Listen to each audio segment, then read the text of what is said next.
ओम अज्ञानतिमिरन्धस्य ज्ञानाञ्जनशलाकया चक्षुरुन्मिलितं येन तस्मै श्रीगुरवे नमः। गुरवे गौरचन्द्राय राधिकायै तदालये कृष्णाय कृष्णभक्ताय तद्भक्ताय नमो नमः। वाञ्छाकल्पतरुभ्यश्च कृपा सिन्धुभ्यैव च पतितानां पावनेभ्यो वैष्णवेभ्यो नमो नमः। अनर्पितं चरिं चिरात् कारुण्यवतीर्न कलौ समर्पयितुम् उन्नतजरसं स्वभक्तिश्रियम्। हरिपुरसुन्दरद्युति कदम्ब सन्दीपिता सदा हृदये कन्द्रेषु स्फुरतु वै सचिनन्दना। हे कृष्ण करुणा सिन्धु दीनबन्धु जगत्पते गोपेश गोपीकान्त राधाकान्त नमस्तते। तप्त कांचन गौरांगी राधे वृंदावनेश्वरी वृषभानुसुते देवी प्रणमामि हरिप्रिये। भक्त्या विहीनाय अपराधलक्ष्यै क्षिप्तस्य कामादितरङ्गमध्ये कृपामयि तं शरणं प्रपन्ना वृन्दे नमस्ते चरणारविन्दम्। श्री कृष्ण चैतन्य प्रभु नित्यानंद श्री अद्वैत गदाधर शिवासादि गौर भक्त वृंदा। सभी बोलिए हरे कृष्णा कृष्णा कृष्णा हरे हरे हरे राम राम राम हरे हरे। श्री बृहद भागवतामृतम श्री सनातन गोस्वामी जी के द्वारा रचित श्रील गुरुदेव के अनुगत्य में वैष्णव की कृपा से श्री षड गोस्वामी में अन्यतम श्री सनातन गोस्वामी जी के द्वारा बृहद भागवतामृतम का ये तृतीय कथा में आप सबका स्वागत है। कल हम लोगों ने श्रवण किया किस प्रकार नारद जी सभी स्थानों से भ्रमण करते करते जब उद्धव जी के पास आए तो उद्धव जी ने भी यही कहा, मैं भगवान के कृपा पात्र नहीं हूं। यदि सच में भगवान के कृपा पात्र का दर्शन करना है तो उद्धव जी ने कहा ब्रज में जाओ, क्योंकि मैंने भी ब्रज गोपियों की चरण धूल की प्रार्थना की है। वंदे व्रज स्त्रीणाम पाद रेणु वीक्षणा यासम हरि कथोद्गीतम पुनाति भुवन त्रयम असम ओह चरण रेणु जुष्याम याम श्याम वृंदावने किलमपि गुल्मलतोषधीनाम या दुस्तज्य स्वजन आर्य पथच्च हित्वा। उन गोपियों ने सभी प्रकार के धर्म को त्याग करके एकमात्र श्री कृष्ण की प्रसन्नता के लिए ही समस्त क्रियाओं को किया है। ये ब्रज गोपी भाव, ये जो गोपी भाव, ये बड़ा गोपन भाव है। इसलिए उन गोपियों के अनुगत्य में जो भक्ति है, यही गौड़ीय वैष्णव का, यही हम श्री गौड़ीय वैष्णव का परम साध्य है। तो इसी स्तर पर श्री सनातन गोस्वामी पाद आना चाह रहे हैं। आगे क्या कहते हैं देखो। उसी दिन किसी कारण से ब्रज के परिकरों के स्मरण से श्री कृष्ण बहुत विवल हो रहे थे। वर्णन कर रहे हैं कि एक बार की बात है, श्री कृष्ण जब द्वारका में हैं, तो पूरा प्रसंग ठीक से समझिए। गोकुल छोड़े हुए श्री कृष्ण जब 10 वर्ष 2 मास और कुछ दिन के थे तो मथुरा में गए। कुछ महीने मथुरा में वास किया, कंस का वध किया और फिर द्वारका में जाकर 16,108 विवाह किए और असुरों का दलन किया। परंतु द्वारका में रहते हुए भी श्री कृष्ण सब समय अपने ब्रजवासियों का ही स्मरण करते हैं। सब समय राधा जी का नाम ले लेके क्रंदन करते हैं, रोते हैं। अपनी रानियों के साथ भी शयन करते हुए भी क्रंदन करते हैं। उनका उनका जो बालिश, जो तकिया, वह भी उनके आंखों के आंसुओं से भीग जाता है। तो इसी दृष्टांत को अभी हम सिर्फ सार में सुन रहे हैं, बाद में जब अध्याय आरंभ होगा तो विस्तृत होगा। किसी दिन ब्रज के परिकरों का स्मरण करते हुए श्री कृष्ण बहुत विवल हो रहे हैं। जब वे किसी प्रकार से धैर्य नहीं रख सके तो ब्रह्मा जी ने विश्वकर्मा द्वारा द्वारका के समीप एक नव वृंदावन का निर्माण करवाया। ब्रह्मा जी ने, जो स्वर्ग के जो आर्किटेक्ट हैं विश्वकर्मा जी, उनके द्वारा उन्होंने एक, हाँ, द्वारका के निकट ही, द्वारका में ही एक नव वृंदावन का निर्माण करवाया। नव वृंदावन अर्थात जहां पर चारों ओर वृंदावन का ही स्मरण हो, ऐसा एक दृश्य विश्वकर्मा जी के द्वारा द्वारका में बनवाया गया। उसका निर्माण करवाकर श्री कृष्ण को वहां लाया गया और वहां पर ब्रज के सब परिकरों की प्रतिमूर्तियां विराजमान थी।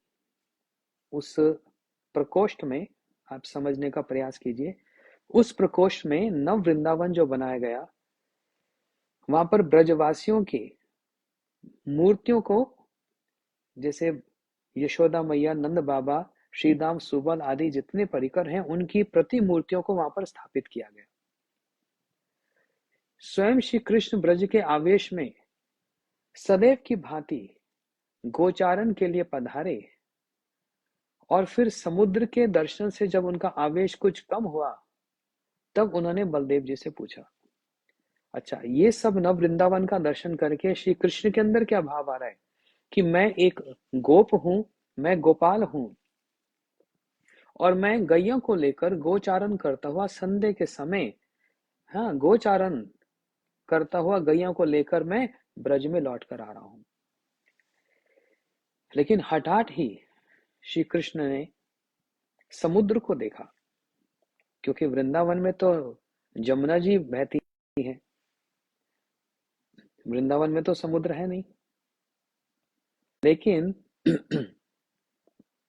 श्री कृष्ण ने द्वारका में ये जो नव वृंदावन, जो नया वृंदावन का जो निर्माण कराया गया, जिससे श्री कृष्ण को अपने ब्रजवासियों के, अपने ब्रज के परिकरों का स्मरण रहे, हाँ, उनको थोड़ी सांत्वना मिले, और उनकी प्रतिमूर्तियों को देखकर भी श्री कृष्ण ने द्वारका में जब समुद्र का दर्शन किया, हाँ, जब समुद्र का दर्शन किया, तब उनका आवेश कम हो गया कि मैं कौन हूं, मैं कहां से आया हूं। तो उन्होंने बलराम जी से पूछा, हम कहाँ हैं बड़े भैया बलराम, हे दाऊ भैया, हम कहाँ हैं। श्री बलदेव प्रभु जी ने सब वृतांत सुना दिया। इस लीला को देखकर श्री नारद जी को यह विश्वास हो गया कि आत्मराम और पूर्ण काम होते हुए भी प्रभु ब्रज के परिकरों के प्रेम से अपने स्वरूपानंद को भूलकर प्रेमानंद में डूब जाते हैं। बड़ी उन्नत बात कही है, क्या विचार है, देखो फिर से सुनिए। इसलिए कहा कि कथा को एक एक अक्षर, एक एक वाक्य को बड़े ध्यान से श्रवण करना, क्योंकि यदि गौड़िया वैष्णव सिद्धांत जानना है, हम लोग गौड़िया वैष्णव है ना,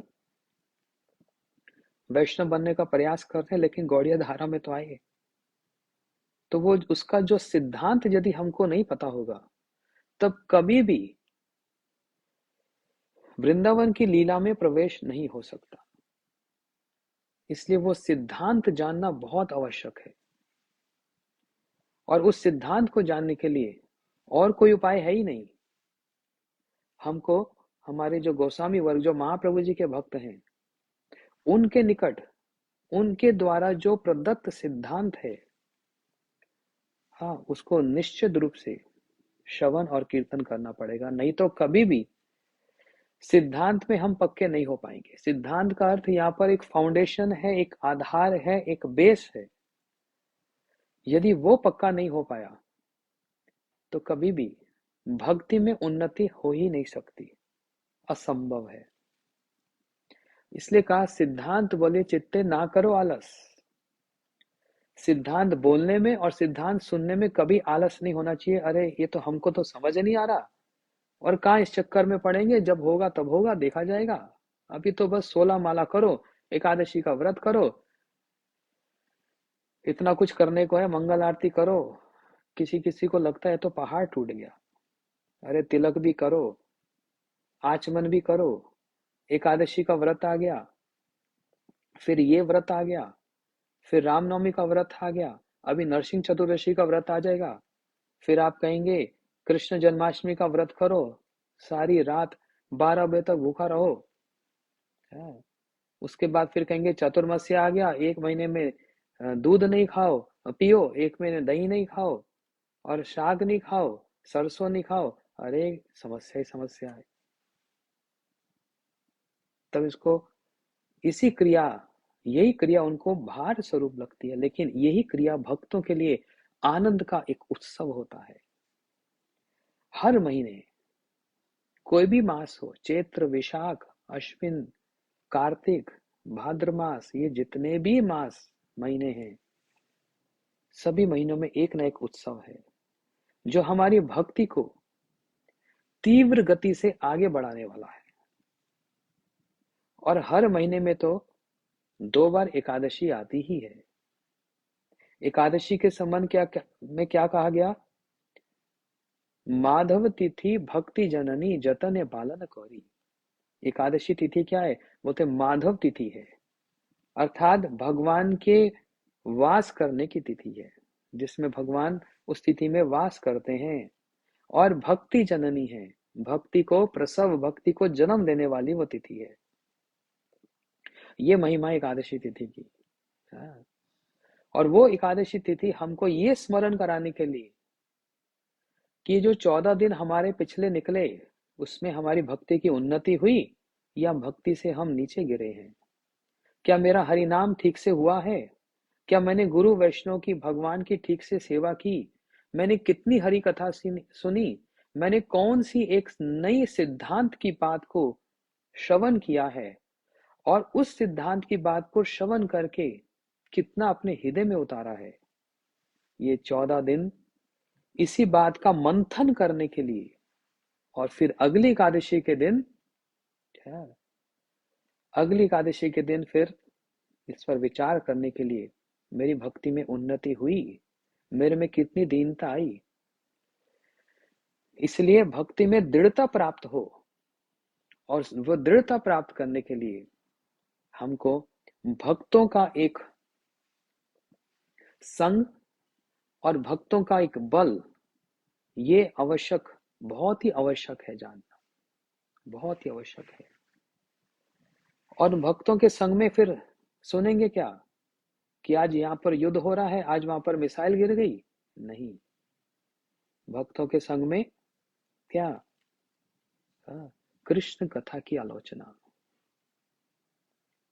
और वो भक्त गोस्वामियों के जो ग्रंथ हैं, जिन्होंने सारे शास्त्र को मंथन किया है, जिन्होंने भागवत जी के भी सार, बृहद भागवतमृतम की जो रचना की है, जहां पर सारे सिद्धांत श्रवण करने को प्राप्त हो जाएं।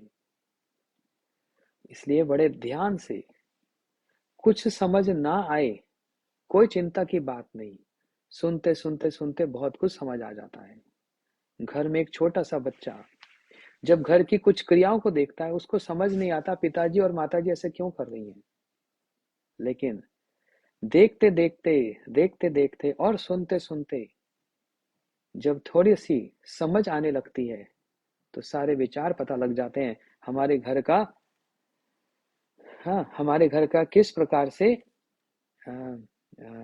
विचार होता है, हमारे घर में किस रीति का पालन होता है। तो इसी प्रकार अब हम धीरे धीरे गोस्वामी के इन ग्रंथों में डूबने जा रहे हैं। इसलिए कुछ समझ नहीं भी आए तो चिंता मत कीजिए, बस सुनते जाइए, सुनते जाइए और सुनते जाइए। श्री कृष्ण द्वारका में इस प्रकार जब भाव विभोर हो रहे हैं, अपने ब्रजवासियों का स्मरण कर रहे हैं, तो बलराम प्रभु जी से पूछने लगे कि बलदेव जी, ओ दाऊ भैया, हम कहाँ हैं? बलदेव जी ने उनको सारा वृतांत सुना दिया। अब इससे यह भी पता लग रहा है श्री कृष्ण उस समय ये भूल गए कि मैं मथुरा से होता हुआ द्वारका में आया और मेरे इतने विवाह हो गए, क्योंकि उनके मन में यही विचार, मैं तो एक गोपाल, मैं तो एक गोप हूं और वृंदावन में ही वास करता हूं। ये द्वारका में समुद्र के निकट हम कैसे आ गए? इसी को कहते हैं आविष्टता। पूर्ण रूप से उसमें आविष्ट हुए हैं। किसमें? ब्रज भाव में। यही सबसे उन्नत है। तो इस एक एक शब्दों को ध्यान से सुनिए। कह रहे हैं, इस लीला को देखकर नारद जी को यह विश्वास हो गया। कौन सी लीला? कि श्री कृष्ण विवल होए पड़े हैं और उनको समझ ही नहीं आ रहा कि मैं द्वारका में समुद्र के निकट कब और कैसे पहुंच गया। नारद जी जब ये देख रहे हैं तो नारद जी को विश्वास हो गया, श्री कृष्ण आत्मराम और पूर्ण काम है। आत्मराम का अर्थ समझते हैं? आत्मराम का अर्थ है जिनको किसी वस्तु की आवश्यकता नहीं है, जो सब समय अपनी आत्मा में ही रमन करने वाले और उसमें परम संतुष्ट रहने वाले, उनको किसी की कोई आवश्यकता नहीं है। यह है आत्मरामता। इसका एक अर्थ तो यह हुआ, लेकिन वास्तव में इसका वास्तविक अर्थ क्या है? श्री कृष्ण की आत्मा कौन है? श्री कृष्ण की आत्मा है राधा रानी।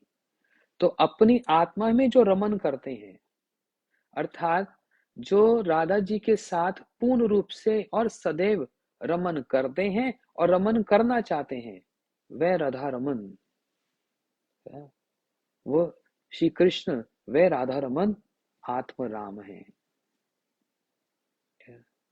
लेकिन साधारण अर्थ जो इस समय यहाँ पर उपयुक्त हो रहा है कि नारद जी ये समझकर, ये विश्वास उनको हो रहा है कि श्री कृष्ण जो आत्म राम है और पूर्ण काम है, उनको किसी की आवश्यकता नहीं है। इतना होते हुए भी कृष्ण जब ब्रज के परिकरों के प्रेम से अपने स्वरूपानंद को भूलकर प्रेमानंद में डूब जाते हैं, अपने स्वरूप अर्थात कि मैं कृष्ण हूं, मैं सभी कारणों का कारण हूं। ब्रह्मा जी ने कहा ना, ईश्वर परमा कृष्णा सच्चिदानंद विग्रह, अनादिर आदिर गोविंद सर्व कारणम कारणम। श्री कृष्ण परम ईश्वर है और सारे कारणों के कारण हैं। भागवत जी में कहा, एते चांस कला पुंसम कृष्णस्तु भगवान स्वयं। और अन्य अन्य तो सब श्री कृष्ण के अवतार हैं, लेकिन भगवान कौन है, अवतारी कौन है? बोलते हैं कृष्णस्तु भगवान स्वयं। श्री कृष्ण ही पूर्ण अवतारी है। तो नारद जी ये देख रहे हैं अपने स्वरूपानंद, अपने स्वरूप में ही कि भगवान हूं, मैं ईश्वर हूं, और उसका जो आनंद है, क्योंकि उनका जो श्री विग्रह है वो बना ही किससे है? बोलते हैं सच्चिद आनंद, सच्चिद आनंद, जो सब समय उस आनंद में विभोर रहने वाले, डूबने रहने वाले, और जो सब समय उस आनंद को वितरण करने वाले। तो भगवान अपने स्वरूप के आनंद को भी भूलकर किस में डूब रहे हैं? बोलते हैं प्रेमानंद में डूब रहे हैं। प्रेमानंद में, किसके प्रेम के आनंद में? कोई साधारण नहीं, श्री कृष्ण के ही जो ब्रज परिकर हैं, उनके प्रेमानंद में श्री कृष्ण कैसे डूब जाते हैं। नारद जी को ये देखकर परम आश्चर्य हो रहा है।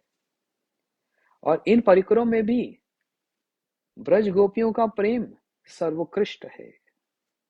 ब्रज परिकरों में कुछ परिकर दास्य भाव में है, रक्तक पत्रक, जो कृष्ण की सेवा करते हैं। हाँ, उनके अंदर यह अभिमान, हम कृष्ण के दास हैं। उस दासता में भी वात्सल्य जुड़ा हुआ होता है। अर्थात श्रील गुरुदेव वर्णन करते थे, श्री दास्य रस में, जो श्री कृष्ण के परिकर जो दास्य रस में है, वास्तव में उनमें से कुछ नंद महाराज के, नंद बाबा के कुछ सेवक हैं। अब राजा का जो पुत्र होता है वो राजकुमार होता है, तो जो राजा का सेवक होता है वो राजकुमार की भी सेवा करता है। उसके अंदर सेवा भावना भी है और उसके अंदर वात्सल्य भाव भी जुड़ा हुआ होता है। तो ऐसे ही रक्तक पत्रक आदि और भी कितने भक्त सेवक हैं जो श्री कृष्ण के दास्य भाव से सेवा करते हैं। उससे उन्नत एक और रस है, सख्य रस, जहां पर श्रीदाम, सुबल, स्तोत्र कृष्ण, अर्जुन, लवंग आदि ये सखा श्री कृष्ण की सेवा करते हैं सख्य भाव से। ये ऐसे सखा कि ये कभी कृष्ण को भगवान नहीं मानते। अच्छा, जो दास से भाव वाले वो भी श्री कृष्ण को भगवान मानकर और अपने को दास मानकर ऐसी सेवा वो नहीं करते। ब्रज में तो कोई कृष्ण को भगवान मानता ही नहीं है। तो फिर दास्य रस से सेवा कैसे होगी?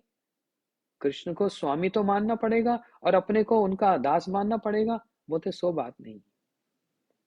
तो उसके संबंध में भी मैंने वर्णन किया। वे नंद बाबा के पुत्र हैं। कृष्ण कन्हैया नंद बाबा के पुत्र है। ये गोपाल ब्रजराज का पुत्र, ये राजकुमार है और हमको इनकी देखरेख करनी है, इस भाव से, भगवान मान के नहीं करते। इसलिए इस भाव में वात्सल्य जुड़ा हुआ होता है ना। तो सख्य रस में भी कोई कृष्ण को भगवान नहीं मानता और सखाओं के साथ कृष्ण माखन चोरी लीला करें और अन्य ने बहुत सारी लीलाओं को करें, लेकिन कोई भी सखा कृष्ण को भगवान नहीं मानता। शुद्ध सख्य रस, जिसके संबंध में श्री कविराज गोस्वामी चैतन्य चेतामृत कर में कह रहे हैं, सखा शुद्ध सख्य रस करे स्कंद आरोहण, तुम्ही कौन बड़ा लोक तुम्ही अमीसन। सखा कभी कृष्ण को भगवान तो माने नहीं और कृष्ण के कंधे पे चढ़ जाएं और कृष्ण को कंधे पे चढ़ा भी लें और कहते हैं, अरे तुम ही कौन बड़ा लोग, तुम कहाँ का बड़ा आदमी है, हम और तुम बराबर के हैं। तो तू तड़ाक करके कृष्ण के मुख से उचिष्ट खा लें और कभी सखा कुछ अच्छा सा खा रहे हो तो कृष्ण उनके मुख से खा लें। इसको कहते हैं शुद्ध सख्य भाव, जहां पर किसी प्रकार का मिश्रण नहीं है। मिश्रण समझते हैं? ये भाव उनमें नहीं आता कि कृष्ण भगवान है, जबकि अपनी आंखों से देख रहे हैं कृष्ण ने गोवर्धन उठाया हुआ है, जब अपनी आंखों से देख रहे हैं एक सर्प अगासुर का वध किया, अपने नेत्रों से अपनी आंखों से सब दृश्य देख रहे हैं, लेकिन विश्वास नहीं कर रहे कि कृष्ण भगवान है। कालिया के फनों के ऊपर कृष्ण नृत्य कर रहे हैं, लेकिन सखा विश्वास नहीं कर रहे कि ये कृष्ण का पराक्रम है। तो भैया फिर किसका पराक्रम है?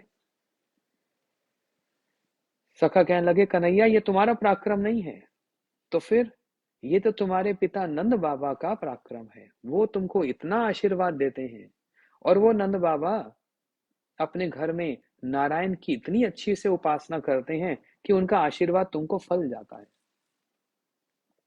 बोलते इस भाव से, ये है सख्य भाव। इससे उन्नत एक भाव है वात्सल्य भाव। अभी तो बस मैं इसको स्पर्श कर रहा हूं, लेकिन इसके बहुत गहन विचार हैं, बड़े गूढ़ विचार हैं। वात्सल्य भाव के संबंध में क्या कहा?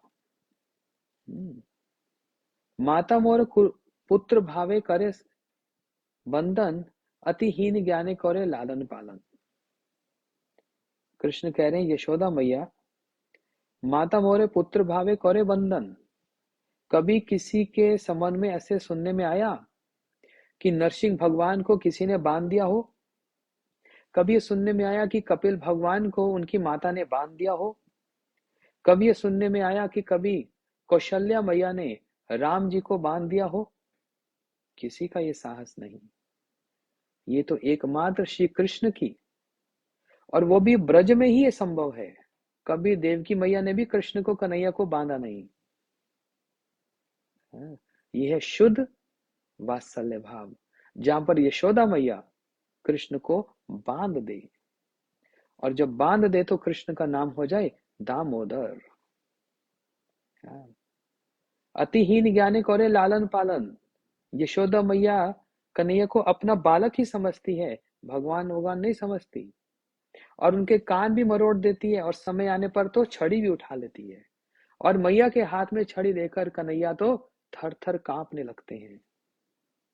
और जब कन्हैया कांपते हैं तो झूठ मूठ के नहीं, सच में आंखों से जो आंसू बहते हैं, वो नेत्र जहां पर मैया ने काजल लगा रखा है, उस काजल के साथ वो अश्रु उनके कपोलों पर आते हैं, उनकी शोभा देखे नहीं बनती। ये है वात्सल्य भाव। और इससे भी ऊपर और सर्वोत्कृष्ट जो रूप से जो भाव है, उसको कहते हैं माधुर्य भाव, जिसमें वृंदावन की जो गोपियां जो सर्वांग रूप से श्री कृष्ण की सेवा करती हैं, उनको बिलसाती हैं, उनको आनंद प्रदान करती हैं। हाँ, तो इसलिए इसी बात को विस्तृत रूप से मैंने कहा, बाद में भी सुनेंगे। लेकिन नारद जी ने समझ लिया कि इन सब परिकरों में भी ब्रज गोपियों का जो प्रेम है वो सर्वोत्कृष्ट प्रेम है।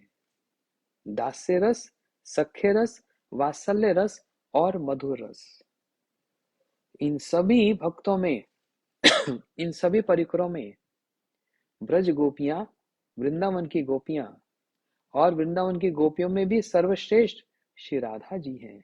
ये सर्वोत्कृष्ट है, ये सबसे ऊंचा है। इसलिए वृंदावन में जाए तो सब लोग क्या बोलते हैं? क्या बोलते हैं वृंदावन में? राधे राधे। यही महिमा है। हाँ, इसलिए कहा गया है कि गोपियों प्रेम की ध्वजा है। गोपियां जो हैं वो प्रेम की ध्वजा हैं। ध्वजा समझते हैं? मंदिर के ऊपर जो झंडा लगता है, जो पताका लगता है, उसको ध्वजा कहते हैं ना। गोपियों की प्रेम की ध्वजा ब्रज में लहराती है।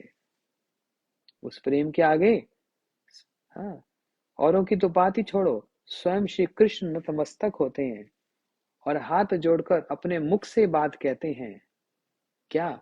ना पारे हम निर्वद्ध समझो।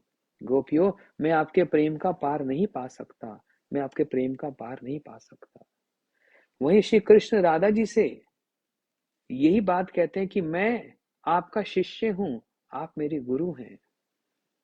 जिसको चैतन्य चेतामृत में कविराज गोस्वामी वर्णन कर रहे हैं, राधिका प्रेम गुरु अमि शिष्य नट। राधा जी मेरे प्रेम की गुरु हैं और मैं उनका शिष्य हूं। ये भाव बतला रहे हैं। ब्रज गोपियों में भी महाभाव स्वरूपा वृषभानुनंदनी श्रीमती राधा जी मुख्य हैं। ब्रज गोपियां तो बहुत हैं। कितनी गोपियां हैं? वो समस्त गोपियों में भी फिर कैटेगरीज हैं, श्रेणियां हैं। कोई स्वपक्षा है, कोई विपक्षा है, कोई तटस्था है, कोई सुहृद है। ये सब गौड़िया वैष्णव विचार है भाई। ये सब हमारे गौड़िया वैष्णव विचार है, हमारे गोस्वामी के विचार हैं।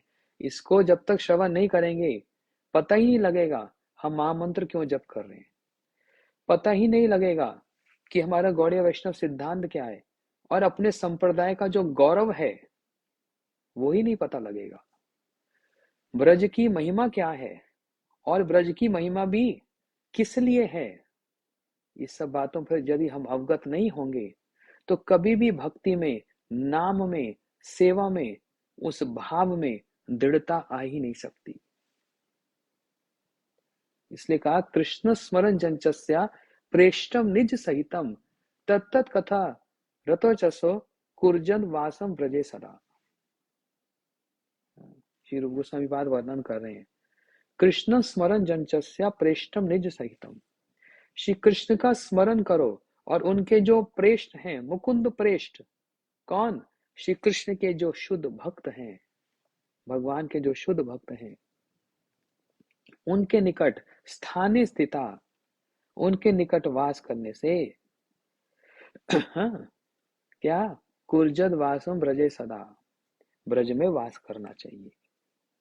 ब्रज में वास करने के 3 उपाय बताए। श्रील भक्ति विज्ञान भारती गोसाई महाराज जी इसका वर्णन करते हैं।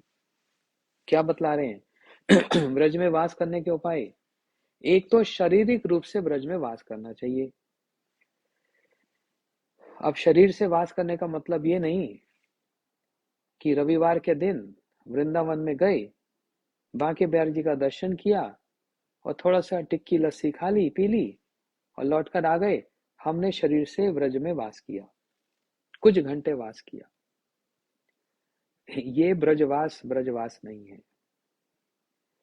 वहां पर रहकर पूरे ब्रज के भाव से जानकारी रखकर, अवगत होकर और उसी भावना से जो साधन किया जाता है, तब उसको कहा जाता है शरीर से ब्रज में वास करना। ये नहीं कोई रिक्शे वाला भी, कोई ऐरा गैरा भी वृंदावन में जाकर रहने लग जाए, चोर डाकू भी, जेब कतरा भी रहने लग जाए, सब ब्रजवासी हो गए, ऐसा नहीं। जो पहली बात तो ब्रज के भाव से अवगत होगा, और ब्रज के भाव से अवगत वही होगा और तभी हो सकता है जब हमारे गोस्वामियों के चरण आश्रय करेगा, तभी जब उनके विचारों को श्रवण करेगा।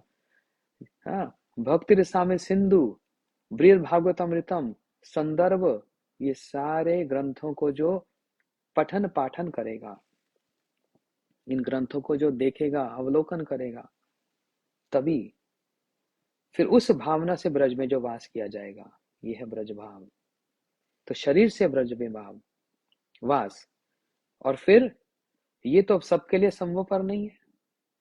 कोई दिल्ली रहता है, कोई फरीदाबाद रहता है, कोई अमेरिका रहता है, कोई यूरोप में रहता है, कोई पंजाब में रहता है, कोई कहाँ रहता है, सबके लिए तो संभव नहीं। तो दूसरा उपाय क्या बतलाया? बोलते मन से ब्रज में वास करें। अब मन से कैसे?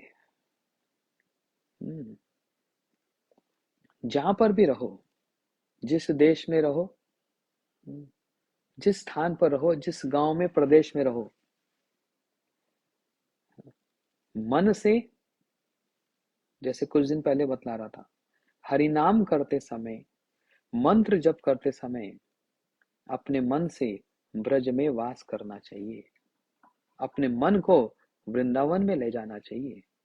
अपने मन से ब्रज में जाकर वहां पर ठाकुर जी की सेवा करनी चाहिए, जमुना जी की सेवा, गोवर्धन जी की सेवा, बरसाना, नंदगांव, गोकुल, रावल, जितने ब्रजमंडल में प्रमुख प्रमुख स्थान हैं, उन स्थानों पर मन से विचरण करना चाहिए। लेकिन सिर्फ मन से ही वहां पर जाने से ब्रज में वास हो जाएगा क्या? उसके लिए भी क्या करना पड़ेगा? इस बात से अवगत तो होना पड़ेगा कि ब्रज में है क्या। इस बात से तो अवगत होना पड़ेगा कि ब्रज में है क्या। कोई बोलेगा ब्रज में जाओ तो हाँ, वहां की बालूशाही सोन पापड़ी बड़ी स्वाद मिलती है, हाँ ब्रज में जाओ तो वहां की टिक्की बड़ी स्वाद है, यही तो ब्रज में है। तो मन से ब्रज में इस प्रकार से वास होता है? नहीं। राधा दामोदर जी का दर्शन, और वहां पर हमारे गोस्वामियों की समाधि, तो इसके लिए भी हमको फिर क्या करना पड़ेगा? मन से भी ब्रज में वास करने के लिए ब्रज के भाव से अवगत होना पड़ेगा। कुर्जद वासम ब्रजे सदा,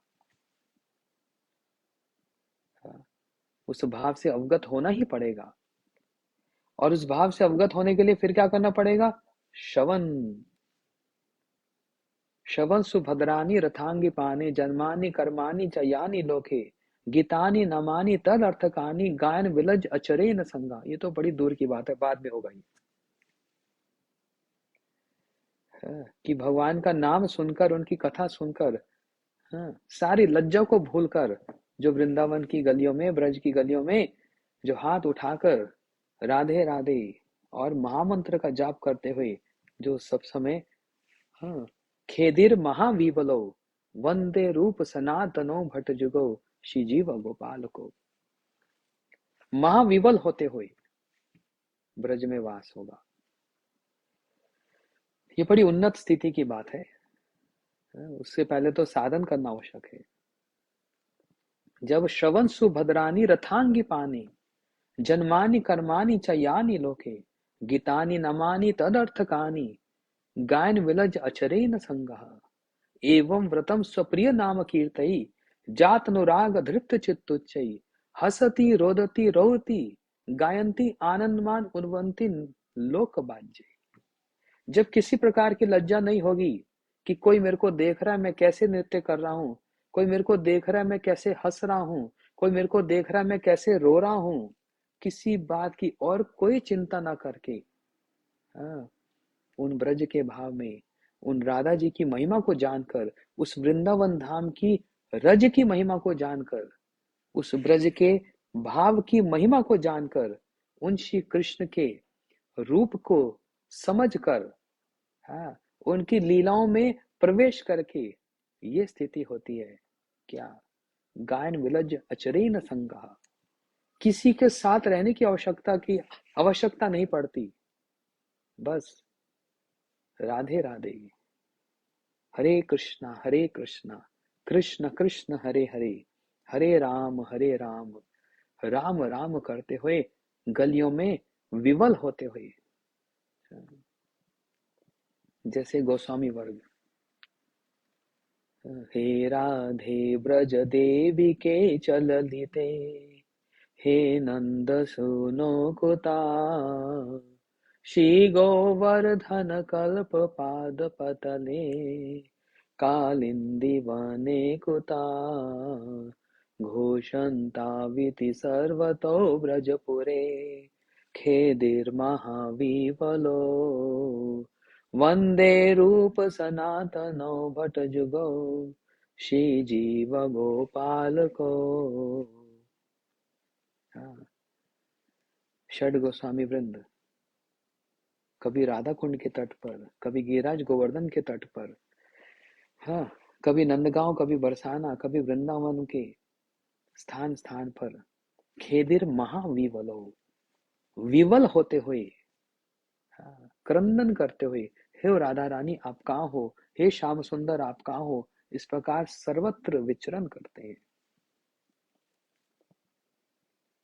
तो शरीर से ब्रज में वास करने का अर्थ ब्रज के भाव से अवगत होना, मन से ब्रज में वास करने का अर्थ जो आप कहीं पर भी रहकर कर सकते हैं, हम लोग कहीं पर भी रहकर कर सकते हैं, लेकिन उसके लिए भी कृष्ण स्मरण जंचस्या प्रेष्टम निज सहितम, उसके लिए भी श्री कृष्ण के जो परिकर हैं उनसे सुनकर ब्रज के भाव से अवगत होना ही पड़ेगा, तभी तो ब्रज भाव है।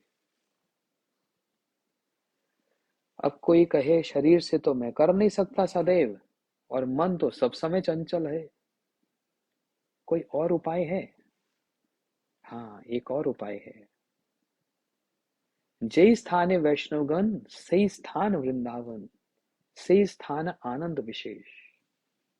बोलते जहां पर शुद्ध वैष्णव वृंदावन की महिमा, उस ब्रज की महिमा का जो गान कर रहे हैं, उनके श्री चरणों में विराजमान होकर, स्थाने स्थित उनके चरणों में बैठकर हाथ जोड़कर उनसे ये पूछना चाहिए, ये वृंदावन की इतनी महिमा क्या है, ये ब्रज का इतना भाव क्या है, ये सब राधे राधे क्यों बोलते हैं, ये राधा रानी का भाव इतना सर्वोत्कृष्ट क्यों है।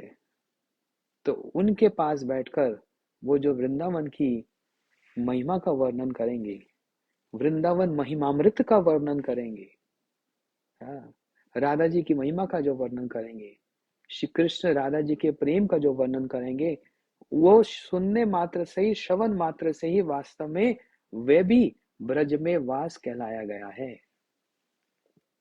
और इन तीनों उपायों में एक चीज सामान्य है, वो क्या? ब्रज के भाव से अवगत होना ही पड़ेगा। और वो कैसे संभव है? अपने आचार्यों का, गोस्वामियों के चरणों का आश्रय लिए बिना ये कभी भी संभव नहीं हो सकता।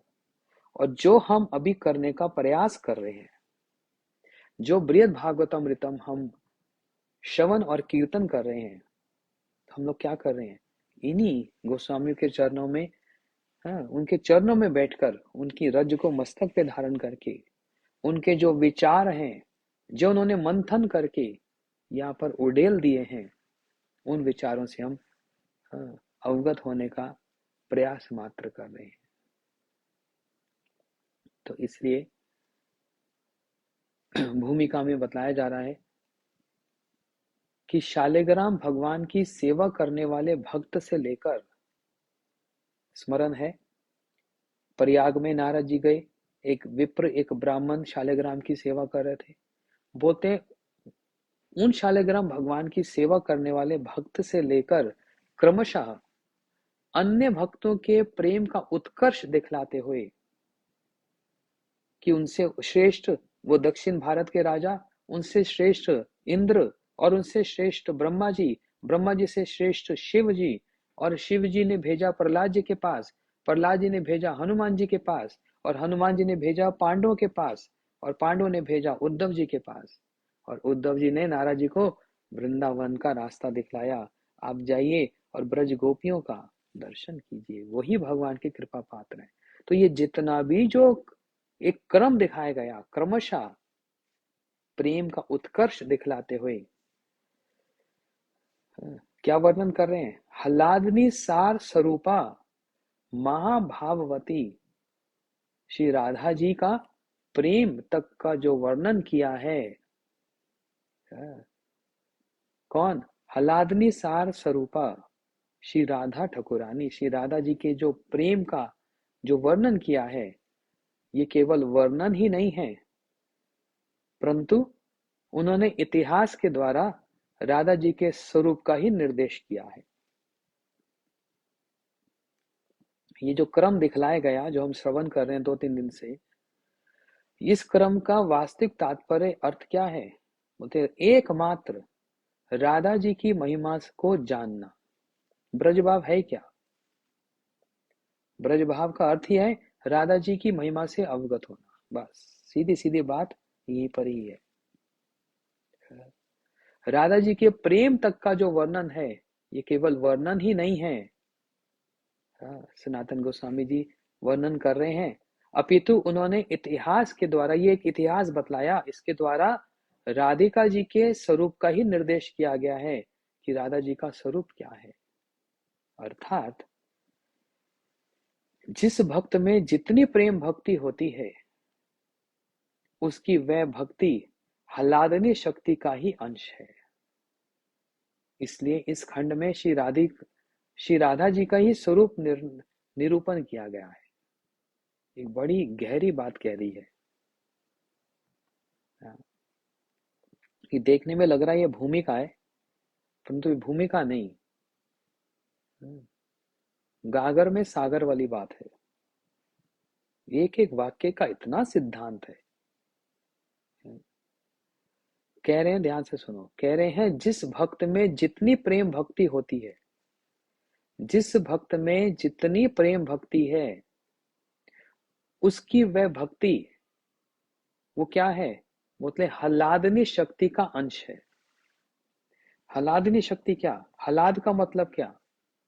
कुछ लोग सोचेंगे अरे हलाद मतलब ये हल्दी तो नहीं, यहाँ पर हल्दी का मतलब, हलादनी का मतलब हल्दी नहीं, हलाद, हलाद मतलब आनंद।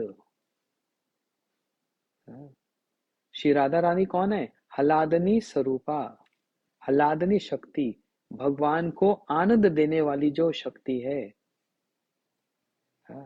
वो कौन है? राधा जी है, जो भगवान को हलाद पहुंचाए, भगवान को आनंद पहुंचाए।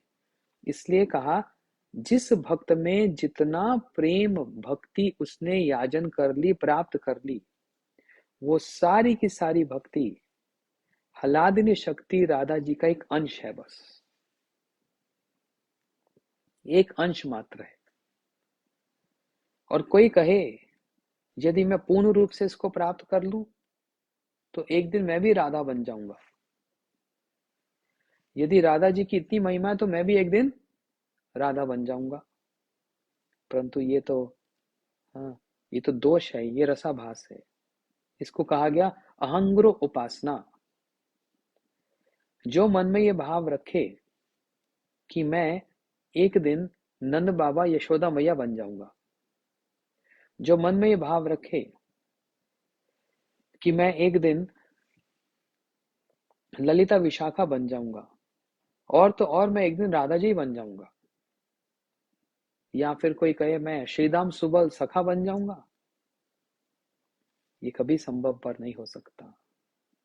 क्योंकि ये सभी वृंदावन के जो परिकर हैं वे सब विशुद्ध सत्वमय हैं।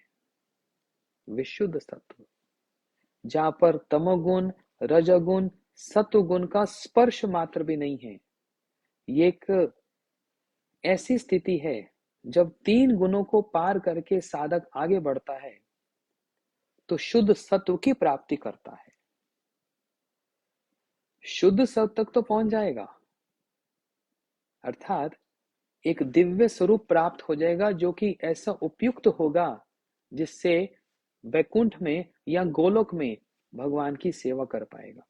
एक उपयुक्त देह प्राप्त हो जाएगा उसको, और वो देह उस समय ये तीन गुणोमयी देह नहीं होगी, ये दिव्य, हाँ, निर्गुण स्थिति वाली देह होगी, दिव्य देह प्राप्त होगी। लेकिन तब भी वो राधा जी या ललिता विशाखा नहीं बन सकता, वो नंद बाबा यशोदा मैया नहीं बन सकता, क्योंकि ये जो हैं इनको कहा गया विशुद्ध सत्व। जो साधन करके चिन्मय धाम को प्राप्त करेगा वो शुद्ध सत्वमय होगा, वो कभी भी विशुद्ध सत्व नहीं बन सकता। समझ आ रही बात? वो कभी कोई राधा जी, कोई ललिता विशाखा नहीं बन पाएगा, नंद बाबा यशोदा मैया सुबह श्रीदाम नहीं बन पाएगा, वो विशुद्ध सत्वमय है। और एक साधक साधन करके शुद्ध सत्व तक पहुंच सकता है, तब भी उसको, हाँ, ब्रज के परिकरों का चरण आश्रय, उनके अनुगत्य प्राप्त करके श्री कृष्ण की सेवा प्राप्त होगी। उनके अनुगत्य में ही सेवा कर पाएगा, स्वतंत्र रूप से सेवा नहीं होगी। इसलिए कितनी महिमा है किसकी? ब्रज परिकर की। कितनी महिमा है ब्रज परिकर की। उनके चरण आश्रय के बिना कभी श्री कृष्ण की वो प्रेम भक्ति प्राप्त हो ही नहीं सकती, इसलिए वही देने वाले हैं। और इसलिए हम लोग प्रार्थना क्या करते हैं? कृष्ण से तोमार कृष्ण दीते पारो, तोमार शकत याचे, अमी तो कंगाल कृष्ण कृष्ण बोली, धाई तवा पाछे पाछे। कृष्ण से तोमार अर्थ क्या? हे ब्रजवासियों, कृष्ण तो आपके हैं, कृष्ण आपके धन हैं, और मैं क्या हूं? कंगाल, भिखारी हूं। मैं आपके पीछे पीछे दौड़ता हूं, दौड़ना चाह रहा हूं, क्योंकि आप ही मुझको कृष्ण दे सकते हैं। अब इसमें भी फिर विचार है, जिसके पास जितने कृष्ण होंगे वो उतने ही दे पाएगा। किसी के पास 2000 रुपया है तो 2000 से नीचे जितना भी पैसा है वो दे सकता है, वो 2100 रुपया नहीं दे पाएगा। जिसके पास 1000 रुपया है वो 1000 ही दे सकता है, जिसके पास 500 रुपया है वो 500 ही दे पाएगा। तो इसलिए ये जो चार रसों का जो ग्रेडेशन, जो तारतम्य बतलाया है, दास्य रस में जो भक्त हैं वो उतना ही कृष्ण दे सकते हैं जितना वो कृष्ण की प्रेम सेवा को प्राप्त किए हुए हैं। वो भी प्रेम सेवा ही है, और वो कृष्ण उतना ही दे पाएंगे। जो सख्य रस में जो सखा लोग हैं वे उतना ही कृष्ण दे पाएंगे जितना उन्होंने कृष्ण को प्राप्त किया है। वो वात्सल्य भावमयी यशोदा मैया नंद बाबा जैसे कृष्ण को नहीं दे पाएंगे। आशा करता हूं आप सब लोग समझ रहे होंगे। अब यहाँ पर जो हम लोग सहारा ले रहे हैं फोन का, जूम का, फेसबुक लाइव का, उसमें तो एक ऐसी बात हो रही है कि जैसे आप सब मुझको देख पा रहे हो लेकिन मैं आप किसी को नहीं देख पा रहा। तो इसलिए मुझको नहीं पता कौन सिर हिला रहा है और कौन सो रहा है और किसको कितना समझ आ रहा है। आप सभी लोग सामने होते तो हाँ, आप लोगों का दर्शन करके तो समझ आ जाता, हाँ बात समझ आ रही है कि नहीं आ रही। लेकिन इस समय तो ये स्थिति हो रही है जैसे परमात्मा और आत्मा, परमात्मा तो हमको देख पा रहे हैं लेकिन हम परमात्मा को नहीं देख पा रहे। ठीक उसी उदाहरण से आप सब लोग तो देख पा रहे हो लेकिन मैं किसी को नहीं देख पा रहा। लेकिन आशा करता हूं ये जो गौड़ीय वैष्णव सिद्धांत है जिसको हमारे गुरु जी श्री श्रीमद् भक्ति वेदांत नारायण गोसाई महाराज और हमारे समस्त गुरुजनों ने सारे विश्व में इसी भाव का ही वितरण किया है, क्योंकि श्री चैतन्य महाप्रभु भी इसी भाव को ही देने आए थे। इन बातों की यदि हम आलोचना नहीं करेंगे तो कभी भी गौड़ीय वैष्णव सिद्धांत से अवगत नहीं हो सकते। महाप्रभु जी भी तो देने आए। महाप्रभु जी क्या देने आए? हाँ? हमारे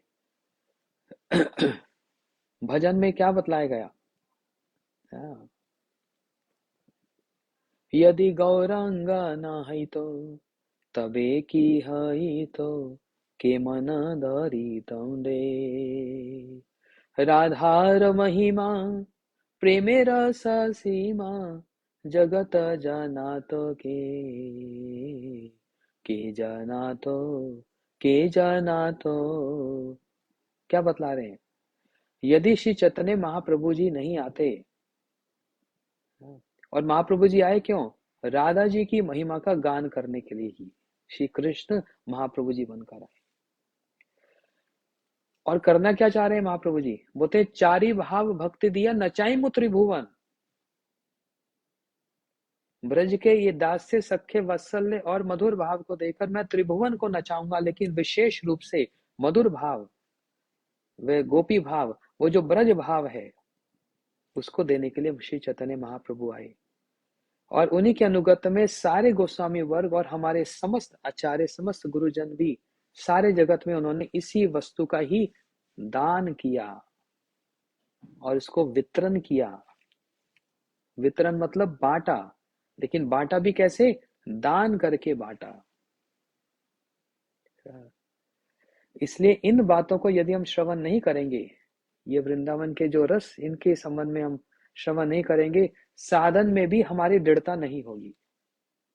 और इसको सुनने से कितना आनंद और सुख लगता है, इसको श्रवण मात्र से। और श्रवण करते करते होगा क्या? एक लोभ जागेगा। क्या लोभ जागेगा? कैसे वृंदावन के वासी प्रेम, कृष्ण की प्रेम सेवा को करते हैं, तो मेरा भी जीवन का लक्ष्य क्या है? कृष्ण प्राप्ति? बोलते नहीं, कृष्ण प्राप्ति हमारे जीवन का लक्ष्य तो है ही नहीं। तो फिर क्या प्राप्ति जीवन का लक्ष्य है? क्यों इतना साधन, इतना हरिनाम, ये सब क्यों किया जा रहा है? बोलते कृष्ण प्राप्ति नहीं, कृष्ण प्रेम प्राप्ति, कृष्ण प्रेम प्रयोजन। एकमात्र प्रयोजन क्या है? कृष्ण प्रेम प्रयोजन। और उसका अर्थ क्या है? बोलते हैं ठाकुर जी की, श्री कृष्ण की, वृंदावन बिहारी की, श्री राधा रमन की, राधा कांत, राधा दामोदर, राधा माधव जी की प्रेममयी सेवा प्राप्त करना ही हमारे जीवन का एकमात्र लक्ष्य है।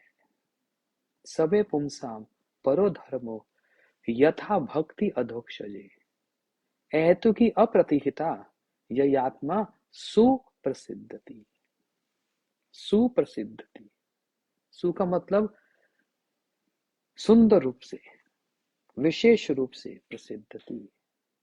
तो सभी जीवों का एक ही धर्म है, यथा भक्ति, भगवान की भक्ति प्राप्त करना। परंतु कौन सी भक्ति प्राप्त करना? ये ब्रज की भाव वाली भक्ति, जिसको देने के लिए श्री चैतन्य महाप्रभु जी आए।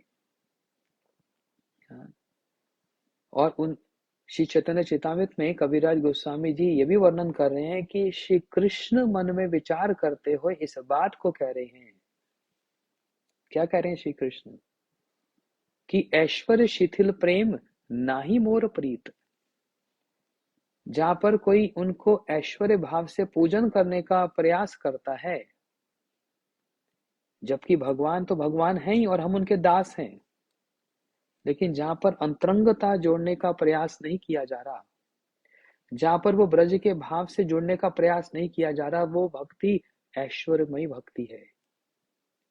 और उस भक्ति में श्री कृष्ण कह रहे हैं, ना ही मोर प्रीत, वहां पर मेरा प्रेम स्थापित नहीं हो पाएगा, मेरी प्रेम सेवा स्थापित नहीं हो पाएगी और ना प्राप्त हो पाएगी।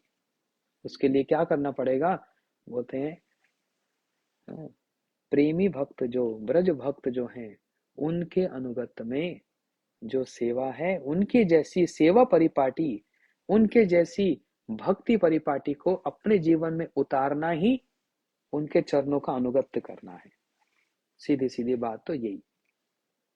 जिस प्रकार से उनकी सेवा परिपाटी है, वही सेवा परिपाटी को हृदयंगम करना, अपने जीवन में उतार कर उनके चरणों के पीछे पीछे महाजनों जगत सपनता, उस भाव से करने से इसकी उपलब्धि, इसकी प्राप्ति हो सकती है। ये एक भूमिका प्रथम खंड की, बृहद भागवतमृतम जो प्रथम खंड जो हम अभी श्रवण करेंगे, सुनेंगे, हाँ, उसकी ये भूमिका है। मतलब ये टाइटल है, ये एक इंट्रोडक्शन है। अब जब हम इसका चैप्टर आरंभ करेंगे, तब देखना इतने उसके अंदर से जो क्या निकलेंगे, हीरे मोती जवाहरात जो छिपे हुए हैं, वो सब निकलेंगे। हाँ, अभी तक भूमिका श्रवण कर रहे हैं, अभी तो अध्याय आरंभ हुए नहीं। हाँ, इसलिए सभी भक्त बड़े ध्यान से, सावधानी से इस ग्रंथ को श्रवण करो। मैं फिर से कहता हूं, प्रारंभिक अवस्था में यदि कुछ बात समझ नहीं भी आ रही, तब भी चिंता मत करो, बस सुनते जाओ, सुनते जाओ, सुनते जाओ, और सुनते सुनते सुनते अपने आप ही एक ऐसा आधार बन जाता है कि वो जो पहले वाली बात समझ नहीं आ रही थी, वो अब आने लग जाती है। इसलिए विचलित नहीं होना, घबराना नहीं कि ये तो बड़ी ऊंची ऊंची बात है, हमको समझ नहीं आएगी। अवश्य आएगी, निश्चित रूप से आएगी। और इसको जानना भी कितना जरूरी है, मैंने आज इसको वर्णन भी किया है। इसलिए आप बड़ी श्रद्धा से और सावधानी से इस ग्रंथ को श्रवण कीजिए, और इसको श्रवण करने से वृंदावन का भाव हमको श्रवण आएगा, हमको समझ आएगा।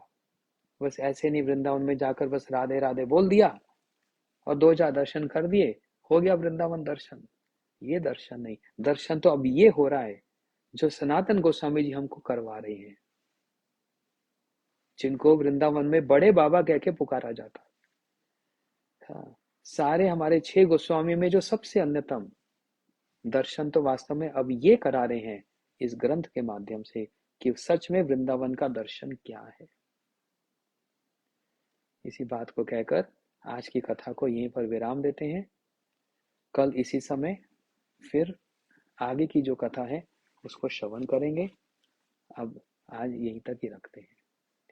वांछा कल्पतरुश्च कृपा सिंधुभ्येव च पतितानां पावनेभ्यो वैष्णवेभ्यो नमो नमः। हरे कृष्णा कृष्ण कृष्ण हरे हरे, हरे राम राम राम हरे हरे।